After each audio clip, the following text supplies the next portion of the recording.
Ya elah, gitu aja kok sering mengkritik Presiden Joko Widodo. Tetapi mengurus partainya saja belum tentu bisa. Ya terbuktilah, kemarin bulan Oktober saja sudah banyak pengurus Partai Umat besutan Amin Rais yang mundur. Ya sebut saja Nino Warisman. Dan 26 pengurus Partai Umat di Kota Depok juga secara berjamaah mundur. Padahal belum genap setahun Partai Umat dideklarasikan, tetapi sudah banyak para pengurus mengundurkan diri. Ya, Partai Umat dideklarasikan pada tanggal 29 April 2021 yang lalu. Ya, masih berapa bulan ya? April, Mei, Juni, Juli, Agustus, September, Oktober. Masih 7 bulan. Kok sudah banyak yang mundur ya? Kenapa ya? Ya seharusnya lah, kayak Amin Rais dan lainnya seharusnya menginvestigasi kenapa pengurusnya mundur. Seharusnya kan bertambah lah. Masa belum 1 tahun sudah banyak yang mundur? Gitu kok sering mengkritik Presiden Joko Widodo yang otoriter lah, yang anti kritik lah, dan lain sebagainya. Untuk lebih lengkapnya simak berita berikut ini, Good News Indonesia. Belum menyaksikan video ini, pastikan bosku jangan lupa subscribe. Karena subscribe itu gratis plus bonus tonton video terbaru setiap harinya. Jangan lupa ya. Mundur massal pengurus Partai Umat besutan Amin Rais. Sejumlah pengurus Partai Umat mengundurkan diri. Awalnya, 2 petinggi Partai Agung Mosin dan Nino Warisman yang memutuskan mundur dari partai besutan mantan Ketua MPR Amin Rais tersebut. Agung yang menduduki jabatan Wakil Ketua Umum mundur pada akhir Agustus 2021. Kemudian Nino Warisman yang menjabat Wakil Ketua Majelis Syuro mundur pada awal Oktober 2021. Sekretaris Majelis Syuro Partai Umat, Ansufri Idrus Sambo, mengatakan Nino mengundurkan diri karena ingin fokus mengurus anaknya yang berada di Turki. Sambo menyebut surat pengunduran diri diajukan ke Ketua Majelis Syuro Amin Rais. Menurutnya, ada mekanisme internal partai jika ada anggota yang mengundurkan diri. Kita kan ada mekanismenya. Kalau orang mundur secara ini, kita tidak bisa larang kan? Cuman kita ada mekanismenya. Kita akan rapat Majelis Syuro. Keputusannya di Majelis Syuro nanti seperti apa, ujar Sambo pada Sabtu 2 Oktober yang lalu. Ketua Umum Partai Umat, Ridho Rahmadi, tak mau ambil pusing usai Agung dan Nino mundur. Ridho menyebut pengunduran diri 2 petinggi partai tersebut itu bukan masalah yang besar. Insya Allah itu persoalan yang kecil.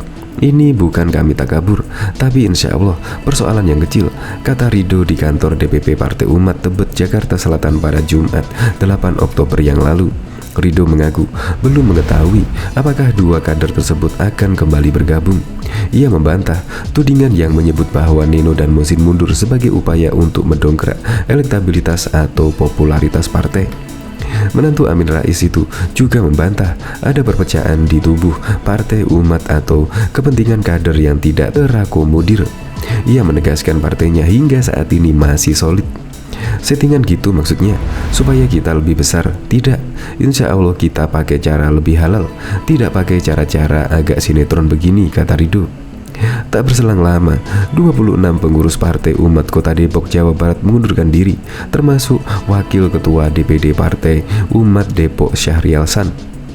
Selain Syahrial, mereka yang mengundurkan diri umumnya merupakan jajaran Dewan Pengurus Partai Umat tingkat daerah Kota Depok. Mulai dari Wakil Ketua, Sekretaris, hingga Bendahara, Syahrial menyebut Partai Umat Depok karam. Mayoritas pengurus membubarkan diri. Dijamin sebenarnya Partai Umat Depok akhirnya karam, mata Syahrial saat dikonfirmasi cnnindonesia.com pada Sabtu 9 Oktober. Ridho membenarkan pengunduran diri 26 kader di jajaran pengurus DPD Partai Umat Kota Depok. Ia meyakini hal itu terjadi secara alamiah karena mereka mungkin memiliki kesibukan di luar partai. Alamiah kira-kira setelah bergabung dengan Partai Umat, kemudian dengan aktivitas baru di Partai Umat ini kadang tidak sinkron dengan pekerjaan, dengan aktivitas-aktivitas pribadinya, ujar Ridho di kantor DPP Partai Umat pada Sabtu 9 Oktober. Partai Umat dideklarasikan Amin Rais di Yogyakarta pada 29 April 2021 lalu. Amin sendiri menjabat sebagai Ketua Dewan Syuro Partai Umat, sementara mantunya Ridho Rahmadi menjadi sebagai Ketua Umum. Partai Umat telah mendapatkan surat keputusan Menteri Hukum dan HAM Republik Indonesia nomor MHH 13AH 1101 tahun 2021 tertanggal 20 Agustus 2021 tentang pengesahan Badan Hukum Partai Umat. Diketahui beberapa waktu lalu sejumlah pengurus Partai Umat mundur secara terus-menerus. Berharap diantaranya yang mengundurkan diri antara lain Wakil Ketua Umum Agung Mosin, Wakil Ketua Majelis Syuro Neno Warisman, dan Wakil Ketua DPW Partai Umat Sumatera Barat HM Tauhid. Kabar terbaru melaporkan 26 pengurus DPD Partai Umat Kota Depok juga telah menyatakan mundur. Mundurnya pengurus pusat dan daerah itu dinyatakan oleh wartawan senior Karni Ilyas kepada Amin Rais. Pertanyaan itu dilontarkan saat mewawancarai Amin Rais dalam program Karni Ilyas Club yang tayang pada Jumat 8 Oktober 2021. Ada pengurus DPP Partai Umat seperti Neno Warisman, Agung Mosin yang justru mundur, dan ada beberapa pengurus daerah yang mengundurkan diri dari Partai Umat. Tanya Karni, sebagaimana dikutip dari video Karni Ilyas Club pada Minggu 10 Oktober 2021.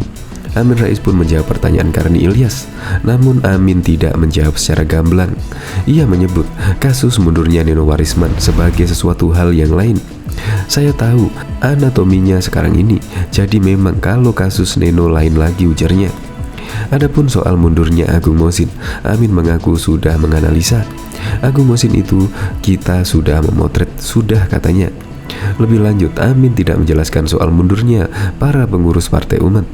Ia menyebut proses mundurnya para pengurus Partai Umat sebagai hal yang biasa. Jadi, saya dalam jam terbang pengalaman politik ini memang sesuatu yang biasa, ujar dia. Amin justru menyinggung anak buahnya yang ia sebut telah mengeroyok hingga akhirnya membuat dirinya keluar dari PAN. Tapi saya garis bawahi mengapa saya dikeroyok oleh anak buah saya itu, yang karena pernah menjadi Menko, menjadi menteri ini, menjadi menteri itu. Semuanya itu karena saya dianggap pengganggu. Mengapa sih nggak mendukung Pak Jokowi? Pak Jokowi yang bisa memberikan cash and carry. Jadi udahlah Pak Amin, kita keroyok saja agar keluar. Ya, saya keluar betul, beber Amin. Dalam kesempatan itu, Amin juga ditanya tentang sejumlah tokoh PAN yang dulunya sepemikiran dengan Amin namun tidak masuk dalam kepengurusan Partai Umat. Karni Ilyas mencontohkan Mufahri Harahap. Mufahri Harahap diketahui sempat maju sebagai calon ketua umum PAN dan didukung oleh Amin Rais dalam Kongres PAN tahun 2020. Menjawab pertanyaan Karni Ilyas tersebut, Amin menyatakan untuk kalangan bawah ia menyebut sudah terjadi eksodus. Namun untuk kalangan elit PAN yang sudah menjadi anggota DPR, Amin mengatakan mereka akan menyelesaikan masa jabatannya lebih dulu dan bergabung ke Partai Umat saat situasi memungkinkan. Terlebih apabila pindah ke Partai Umat saat ini, lebih lanjut mereka bakal dilakukan pergantian antar waktu PAW. Jadi kalau yang saya lihat yang dibawa sebagai sudah eksodus, tetapi yang sudah menjadi anggota DPR saya kira manusiawi akan menyelesaikan penugasannya sebagai anggota DPR. Barulah nanti kalau suasana memungkinkan akan bergabung dengan Partai Umat. Karena sudah terancam juga, misal sekarang ini menyeberang Partai Umat pasti di PAW, jelas Amin Rais. Sejumlah pengurus Partai Umat menyatakan pengunduran diri. Awalnya dua petinggi partai, Agung Mosin dan Neno Warisman, yang memutuskan mundur dari Partai Umat besutan mantan Ketua MPR Amin Rais tersebut. Agung yang menduduki jabatan Wakil Ketua Umum mundur pada akhir Agustus 2021. Kemudian Neno Warisman yang menjabat Wakil Ketua Majelis Syuro mundur pada awal Oktober 2021. Sekretaris Majelis Syuro Partai Umat Ansufri Idrus Sambo mengatakan Neno mengundurkan diri karena ingin fokus mengurus anaknya yang berada di Turki. Sambo menyebut surat pengunduran diri diajukan ke Ketua Majelis Syuro Amin Rais. Menurutnya ada mekanisme internal partai jika ada anggota yang mengundurkan diri. Kita kan ada mekanismenya. Kalau orang mundur secara ini, kita tidak bisa larang kan? Cuma kita ada mekanismenya. Kita akan menggelar rapat Majelis Syuro. Keputusannya di Majelis Syuro nanti seperti apa, ujar Sambo pada Sabtu 2 Oktober yang lalu.